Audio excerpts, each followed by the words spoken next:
আসসালামু আলাইকুম, welcome back to my channel cooking pair BD. আমি আজকে আপনাদের সাথে শেয়ার করব সোনালী মুরগি রান্না সহজ একটি রেসিপি। এখানে আমি 1 কেজি পরিমাণ সোনালী মুরগি সুন্দর করে পরিষ্কার করে কেটে নিয়েছি। মুরগিটা আমি চামড়া সহই কেটেছি। এখানে আমি কিছুটা পেঁয়াজ কুচি আর 4টা আস্ত মরিচ নিয়ে নিয়েছি। এখানে আমি একটি প্যান বসিয়ে নিয়েছি। প্যানটি গরম হওয়ার পর আমি দিয়ে দিব সরিষার তেল। তেলটা গরম হওয়ার পর আমি কেটে রাখা পেঁয়াজ কুচিগুলো দিয়ে দিব। পেঁয়াজগুলোকে আমি মিডিয়াম আঁচে রেখে কিছুটা ভেজে নেব। পেঁয়াজটা আমার হালকা করে ভেজে নেওয়া হয়ে গেছে। এখন আমি দিয়ে দিব আদা বাটা, রসুন বাটা, জিরে বাটা। এখানে আমি জিরের বাটাটা ব্যবহার করেছি, আপনারা চাইলে জিরের গুঁড়োটাও ব্যবহার করতে পারবেন। এখন আমি দিয়ে দিব হলুদের গুঁড়ো, মরিচের গুঁড়ো। সবগুলো উপকরণ এখন আমি ভালো করে নেড়ে চেড়ে মিশিয়ে নেব। দিয়ে দিব পরিমাণ মতন লবণ। মশলাগুলো আমার পেঁয়াজের সাথে ভালো করে মিশানো হয়ে গেছে। এখন আমি দিয়ে দিব পরিষ্কার করে রাখা মাংসগুলো।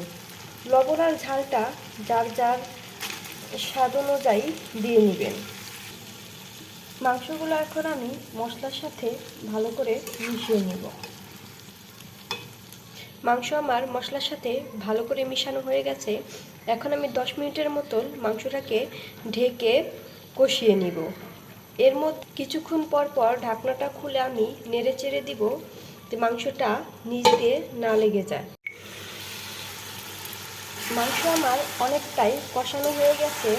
এখন আমি দিয়ে দিব কিছুটা এলাচ, লবঙ্গ, দারচিনি। আমার এই রেসিপিটি কেমন হয়েছে অবশ্যই কমেন্ট করে জানাবেন।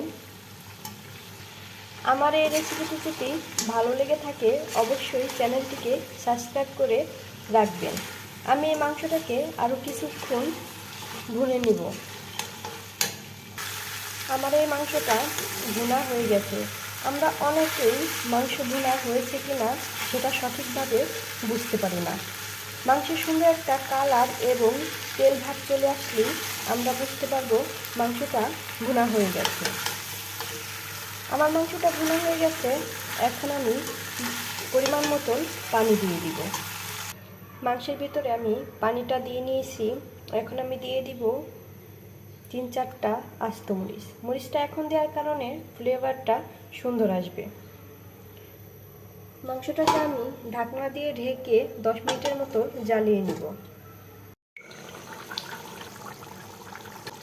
মাংস অনেকটাই সিদ্ধ হয়ে গেছে এবং ঝোল শুকিয়ে এসেছে। 2 থেকে 3 মিনিটের মতন আরও জ্বালিয়ে নিব। আমার এই মাংসটা রান্না করা শেষ।